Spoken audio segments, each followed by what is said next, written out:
So shoulder replacements, they come in three different varieties. That you can have a standard ball, you can have what's called an anatomic shoulder replacement, where you put the ball and the cups where they are anatomically, or you can do a reverse total shoulder. And that's a newer type of total shoulder for people that have a very bad rotator cuff that's not repairable, or they have a major fracture.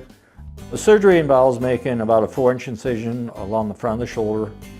You go down to the joint, you deal with whatever's left of the rotator cuff, and then make your bony cuts. There's a ball with a stem that goes down the bone, the humerus bone, and then there is a socket that's put on where the normal socket is. So a standard anatomic shoulder replacement is that you put the cup where the cup is and the ball where the ball is normally in the shoulder. You do that in patients that have a good rotator cuff. The reverse total shoulder flips that so that the ball goes where the cup is and the cup goes where the ball is.